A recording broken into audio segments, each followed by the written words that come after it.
Thursday, April 14th, 2016.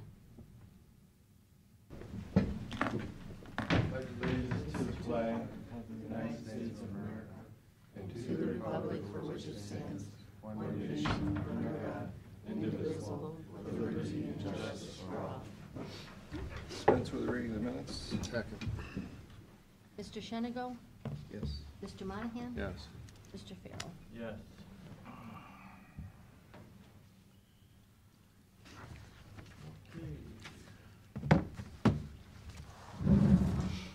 It just depends on who you want to go first. Mr. Shenigo, I have 3 or 4 things there that we're going to discuss in various issues. Since Pete's not here, we're all doing our own. Teresa, we'll start with you. Oh, thank you. Yep. I'll make this short and sweet. I'm here to ask you to approve, sign an intent to apply for a Help Me Grow Bridge Grant that's $8,500. That is something that's new. It's coming out of Department of Developmental Disabilities. They changed the Help Me Grow grant to a reimbursement, all reimbursement grant. So Department of Developmental Disabilities is making $8,500 available to the counties to help counties with startup funds prior to funds actually being available to the county. It will not be part of their allocation, which comes out of Department of Health. So they can use it for startup, refund that account when it comes back in, and then use it again the next year for startup. So they can roll it over each year. Anybody have any objections to that? Nope. Okay. We'll read it when we read them all together. Actually, it's just a signature. Okay, thank you. Okay, Yeah, good. thank you. Dave? Yes, we're here today to ask for your signature on 2 documents. There's a group retro plan agreement, which is between Erie County and CCAO, who has their own group retro program. And the second document is an employer statement of group retro, which is a BWC form saying that we want to enter into that group retro program. That's that U-153. A little bit of background. We had been in an individual retro program for a while. In 2010, CCAO first formed their group retro program when there was enabling legislation in Columbus. And that first year, there were 15 counties that joined. In 11, 22, in 12, 25, in 13, 30, in 14, 33. But then in 15, the number jumped to 54. We were in that number that jumped on the boat last year. That was, in my view, largely because we were induced by the rules that allowed group retro participants to take a 50% credit in their premium, both in one year and then in the next year, to offset the cash flow problem that counties would feel when BWC went from retrospective payment, paying the year before, to prospective payment, paying the year ahead. That would have resulted in a double payment for us. So instead, the credit is half for one year, half for the next year, but you had to get out of individual retro to take advantage of that credit. So we jumped last year. Our experience has been good. So we're asking to renew that program again for this year. And for the numbers, we have the numbers people. Anybody got any questions? What do you have? I was just gonna say, I know Pete had suggested we make sure a few numbers get in the record. We are making this change that we're recommending will save us about $10,000 based on all the analysis that's being done. The previous program, we saved millions of dollars. So we've done a lot of things the right way. And the one really nice thing about this group program is instead of having unlimited individual exposure, we're down to about $50,000 max. Good. So it's a no-brainer, we think, but. All right. When you say you save millions of dollars, that's as compared to being a single payer versus being in the group. Well, in the individual program, the way that worked out for us over the history, it saved There's documented costs of like $2 million. But we had good experience. By doing it and yourself. The things that we did Yeah. worked out very well, looking backwards. Anything else? No. I should have a resolution for that. There is. Want to read it now? I think he said he wanted to wait and read them all Yeah. at once. Oh, you want, okay, that's fine. Okay. Mr. Jack? You have an agreement up there for USDA rural development for resident project representative services. We're going to use county employee Bill Fleck to inspect the contract B of the Bayview Sewer Project, the force main portion of it. It is eligible under a US EPA STAG grant to get 55% reimbursed. And this agreement also does, it says we're going to follow USDA's rules for inspection services, basically. There's nothing special to it. Carry workman's comp, carry liability insurance, which we have. There's nothing new that we need there, so. Anybody have any questions for Jack?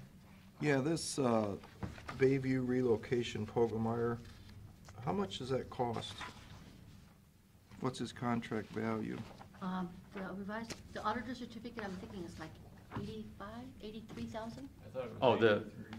inspection for contract B, is that what you're saying? No, she's No, talking no, about the moving the Pogmeyer for water tower moving from one point to another. Oh. Harris Road Water Tower. Couldn't tell you off the top of my head. That wasn't on the subject for this morning. The auditor certificate in there, I think, is for 83,000. Is it? I thought that was the figure we gave you. It's that price. So it's gonna cost $746,000 to pick that up and move it over? Haven't bid it out yet, don't know. I think it's That's high. their engineer's estimate here I'm looking My at. estimate's less than that. That seems like a lot, don't it? Yes, it Yeah, does. especially for that small water tower. New tanks cost usually around $2 a gallon, so $2 a gallon, plus the cost of the foundation on top of that. So foundations can get really expensive, but, What would it cost to put up a new one? yeah, that's what I'm saying. So it's 100,000 gallon, 200,000 gallons, or $200,000 for the tank, plus the foundation's probably 200,000 too, so $400,000, I would guess, for a new one. So I don't know yet. I think the estimate's wrong. So wait a minute, it costs that's more than 400,000 to put up a new one. Yeah. For a 100,000 small tower like that? Yeah, Yeah, it's usually $2 a gallon. you can buy the whole thing for, The tower without the foundation, yes. is how much? $2 a gallon is what water towers go for. So $800,000? You said it's a 400,000 gallon tank? It's a 100,000 gallon tank. 100,000 gallon tank. Correct. Why So- would we move, Yeah. spend the expense to move that if we can put up a brand-new one? Might be what we end up doing. Well, you could end up cutting that, what kind of metal is that tower made out of? Steel.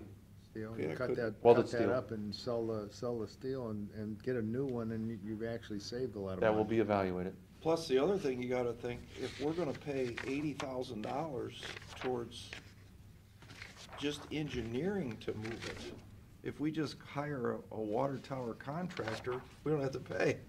Just say, hey, we want a water tower. You still need an engineer to do the bidding documents and to oversee the project, the But you foundation. don't and go do that, just, What's all you that? gotta do is call up a water company, bid it out to the water companies, they'll do the whole thing, you don't have to hire an engineer at all. You can oversee it. Who are you having to it, CBI? We have to bid it out. We don't know yet. Doesn't cost anything to get a bid on it. No. No. So get Well, a bid on it. It does, advertising and engineering. Yeah, get a bid on it, and then we make a decision. And there's soil borings we're doing also. Yeah. Soil Yeah, borings I'd about hold up on $5,000. this. There's no sense hiring somebody for $80,000 if we can get a new one for almost, close to the same amount of money. And if it's $400,000 and you got $80,000, you're a quarter of the way there, if you can oversee the The construction. price was higher. That's a negotiated price. We negotiated down to 80, that price, so. I'd say hold up on this thing. Go get a price on a new one.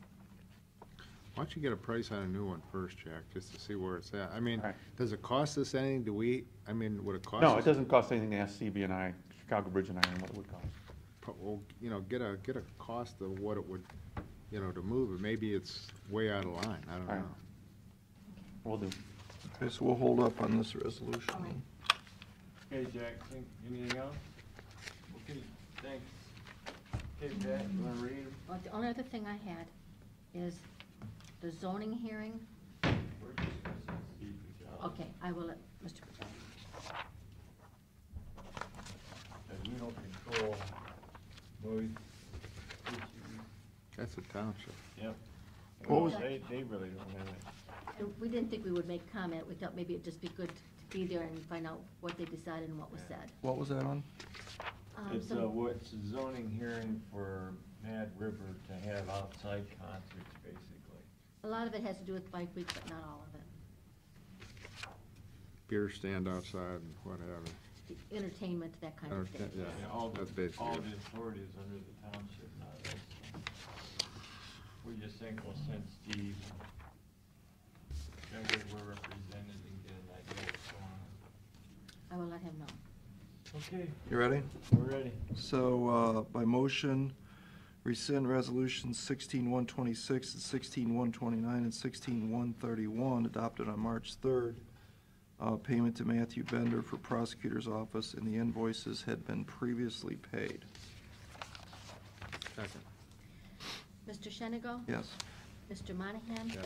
Mr. Farrell? Yes. Resolution of the board filing approval of detailed plans, estimate costs of proposed improvements, and authorizing to proceed with the bid process for the Minnewanka Huron Basin wastewater treatment plant sewer system improvements, A Street force man replacement.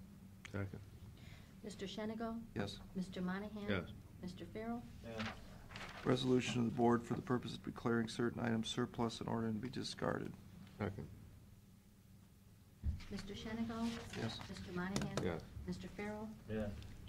Resolution authorizing county auditor to make a supplemental appropriation. Second. Mr. Shenigo? Yes. Mr. Monahan? Yes. Mr. Farrell? Yeah.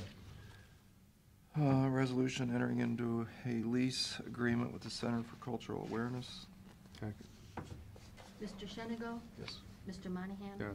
Mr. Farrell? Yes. Resolution for then and now. Second. Mr. Shenigo? Yes. Mr. Monahan? Yes. Mr. Farrell? Yes. Resolution authorizing county auditor to make interfund transfer. Second. Mr. Shenigo? Yes. Mr. Monahan? Yes. Mr. Farrell? Yes. Resolution entering into an agreement with County Commissioners Association Ohio Service Corporation for the purpose of submitting an application to Ohio Bureau of Workers' Compensation for participation in the group retrospective rating plan for 2007. Second. Mr. Shenigo? Yes. Mr. Monahan? Yes. Mr. Farrell? Yes.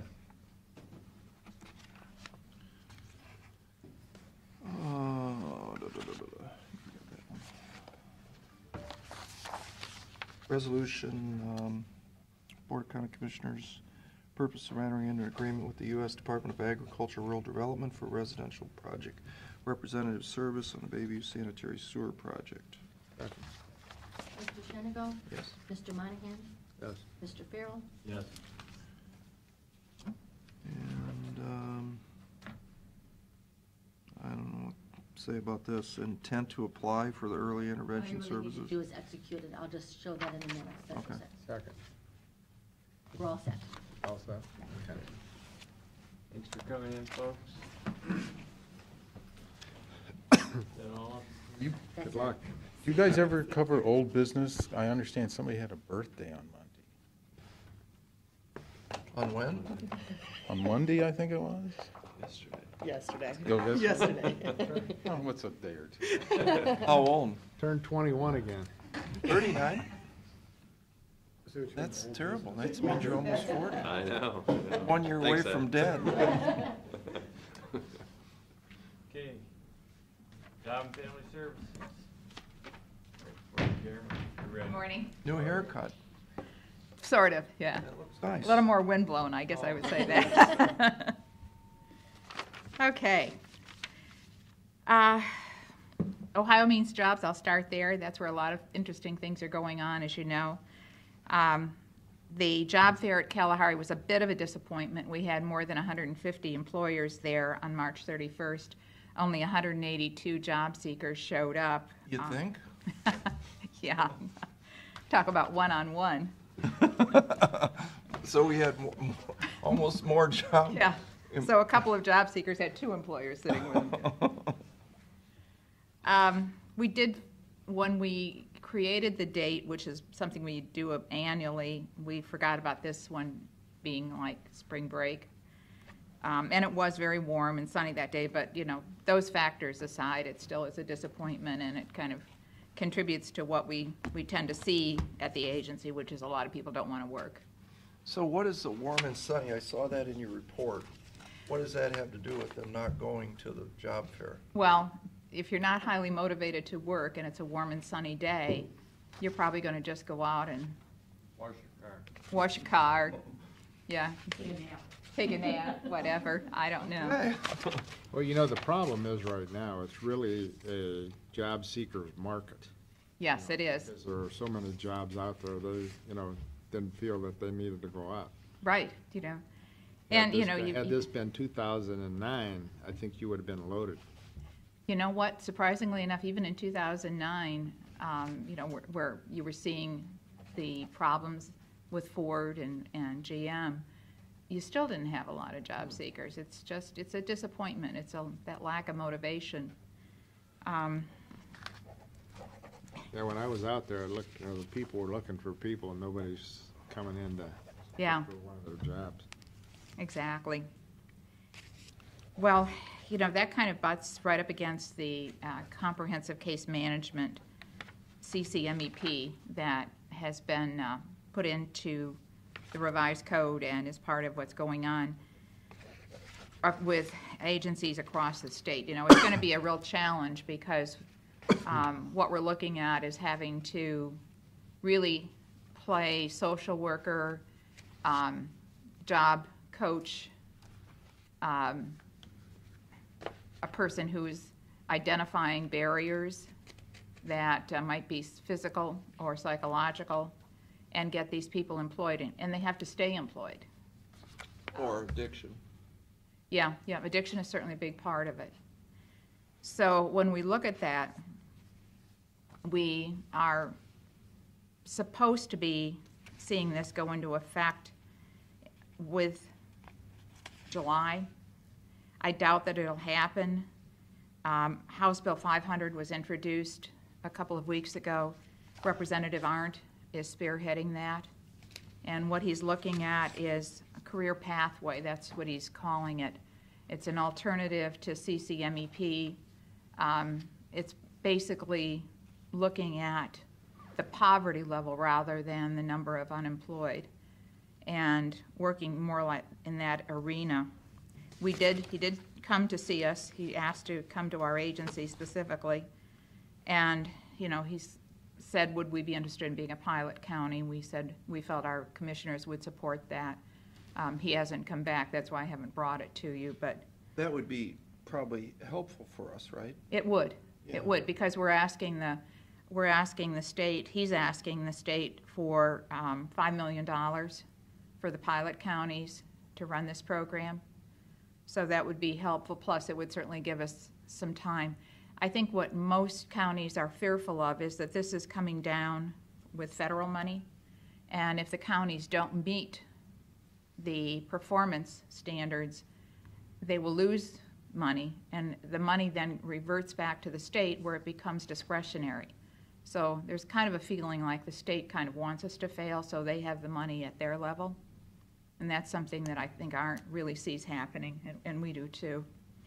Because, you know, just jumping to child support, I can't tell you how many times we see somebody will get a job and they keep it for 2 days, 10 days, and then they're done.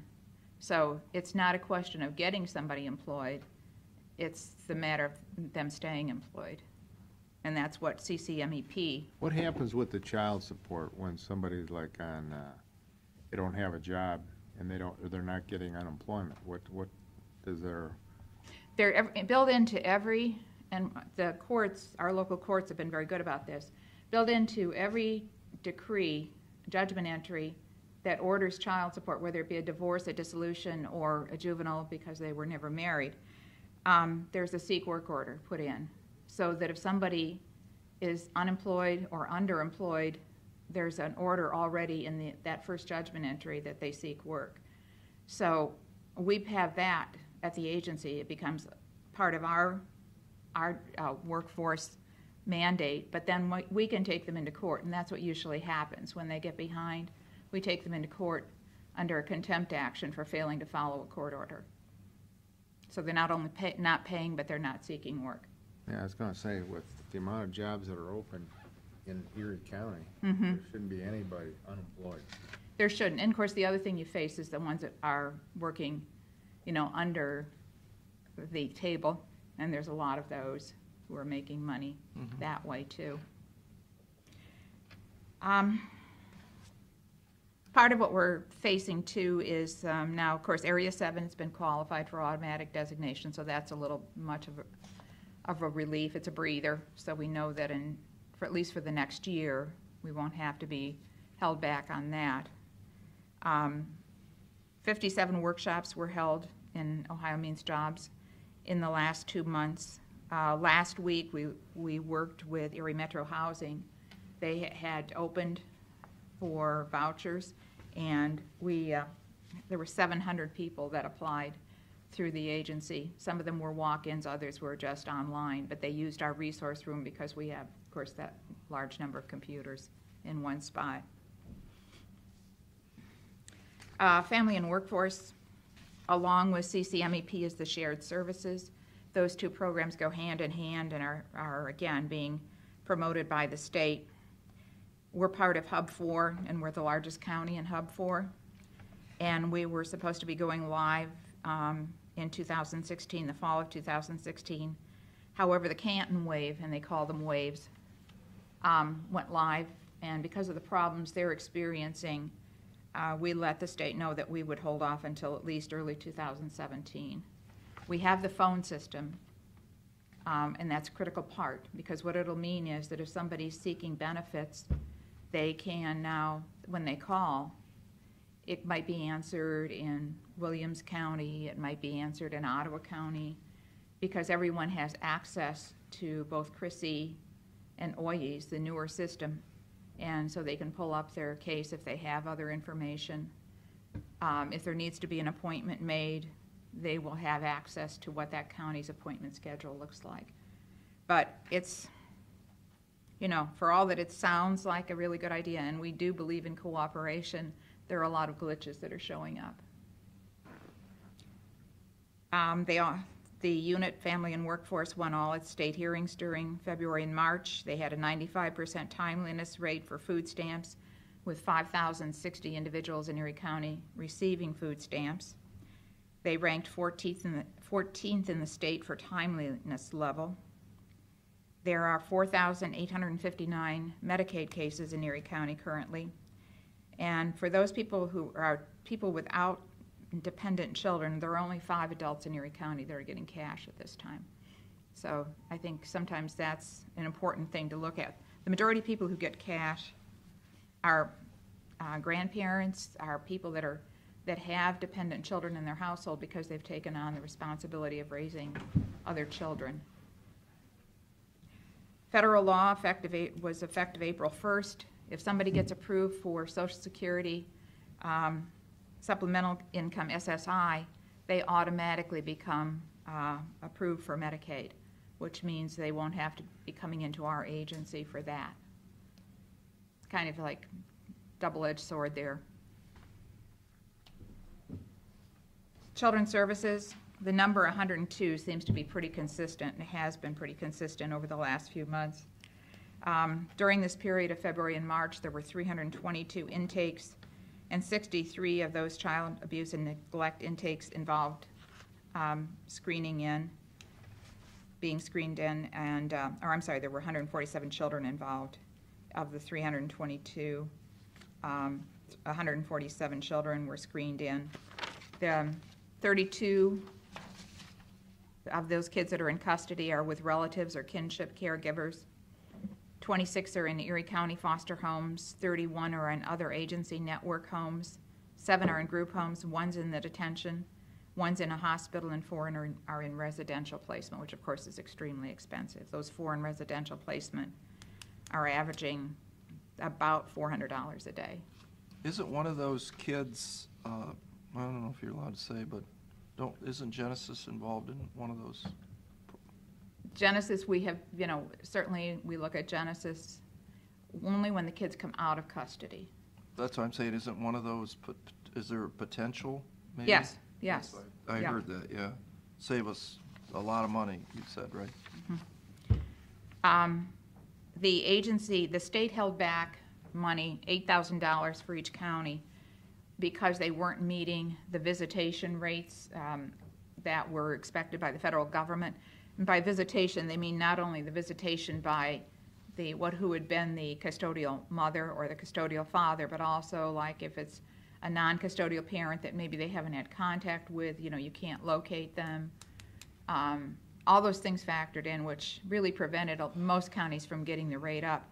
Our county worked very hard so that in every area the feds were measuring, we were anywhere from 95 to 100%. So we got the $8,000, and then because of that high performance rate, they gave us an additional $9,000, which in children's services is important because that is the area where we're really feeling the most pressure and stress as far as budgetary.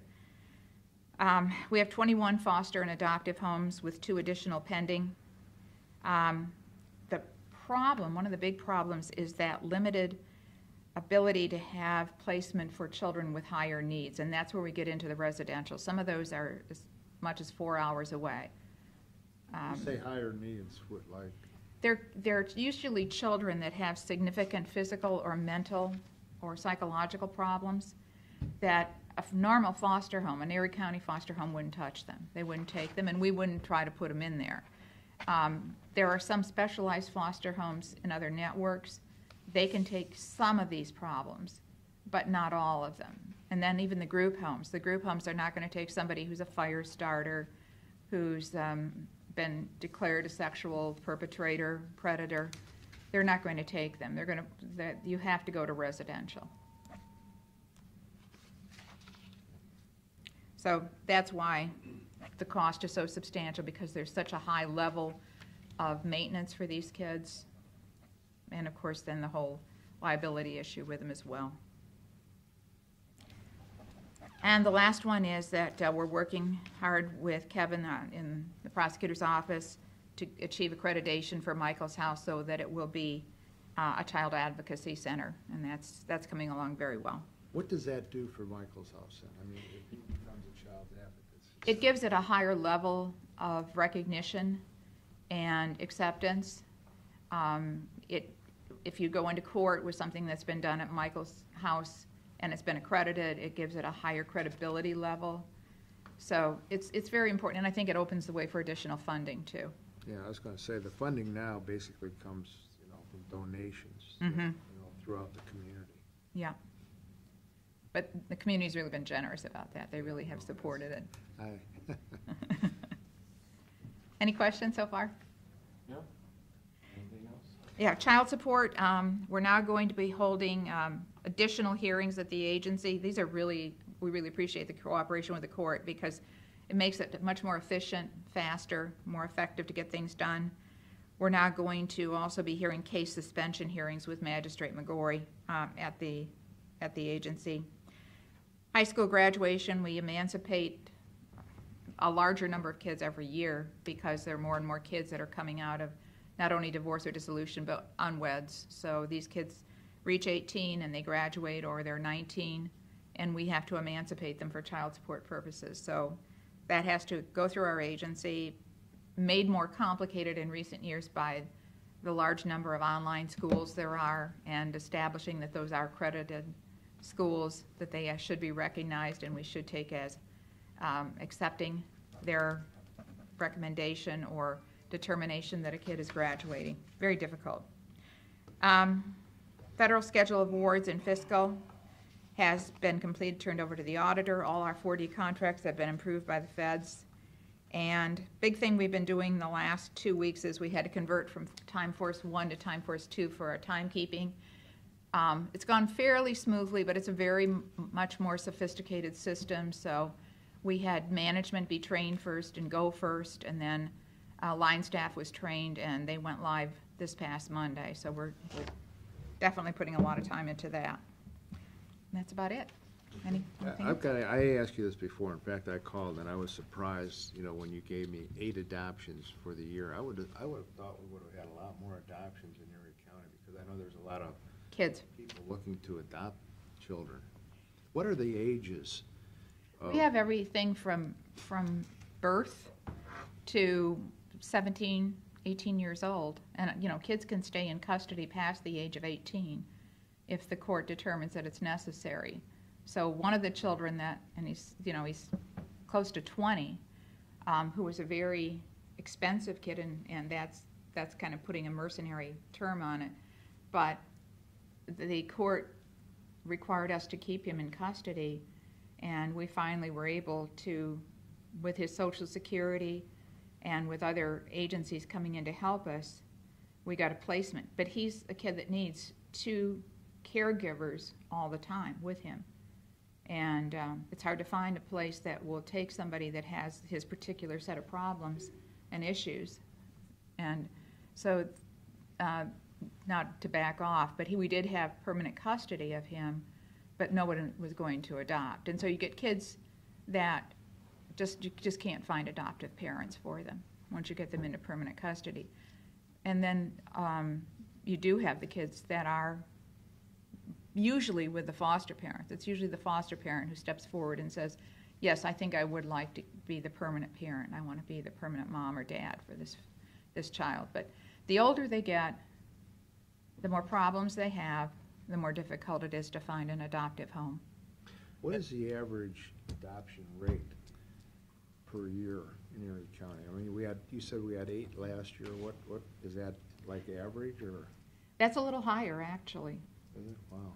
Yeah. It's tough. I mean, our family's been through it, and it's the process just is excruciating. It takes forever. Yeah. And, because of the rights of the mother. Right. And, it's. Yeah, there has to be certain things. For us, if it's a child that's in our custody, we have to have been granted permanent custody of the child before the child can be adopted. So we have to go through those 2 years of having the child in our custody and trying to do reunification and working that through. And then, and sometimes with the older child, we'll go for long-term foster care because we know that child, even if the parent has not been a good parent at all, which is probably the obvious to all you guys, they still have that attachment. They really don't want to be adopted. They're 14 or 15 years old, and the parent might have been abusive or neglectful. Drugs. But they're always going to have that attachment. So long-term foster care and then working with them to transition into adulthood. So maybe you ought to do an update on, I know we talked about the summer job fair as topic 1, and then summer job program, and then second, I think we're working with Ability Works. Yes. Maybe bring us up to date on that. That's kind of cool. The summer youth program is something that we're a pass-through agency for, as it is. We contract with EHOVI to run the program, and it is something that's really it's a double benefit to employers and to the kids. We looked at starting with 14-year-olds. They're trying to get the 14-year-olds out and have it start with 16-year-olds. But it allows a child who should still be in school or maybe out of school to get a job where we'll pay the employer to keep them on. And, even if you only get a few kids that complete it used to run through October. This year it ends in August. But a lot of the employers who have satisfactory experiences with the kids will then keep them on past the end of the program, and then they'll start paying them themselves. And Ability Works is part of DD, and that's where we're joining with them to, again, see that we place people that may have a disability, and again, sometimes the disability isn't even apparent, but they'll be held back. We've actually interviewed a couple of people for positions at our agency. Unfortunately, their disability was such that they couldn't use computers effectively. They had some problems with a paralysis and problem in their hands, and we couldn't make a reasonable accommodation for them. But Ability Works is working with us, and we're working with them to find placements for these people. And again, the employer can get reimbursed for this. Cool. Okay. Anything else? I don't have anything, do you? No, we're fine. Thank Okay, you. thank you. Any public comment regards to the agenda items? Thanks for coming in. We need a motion to go into executive session. So moved. Mr. Shenigo? Sure. Mr. Monahan? Mr. Farrell? Yes. Motion to adjourn. Second. Mr. Shenigo? Yes. Mr. Monahan? Yes. Mr. Farrell? Yes.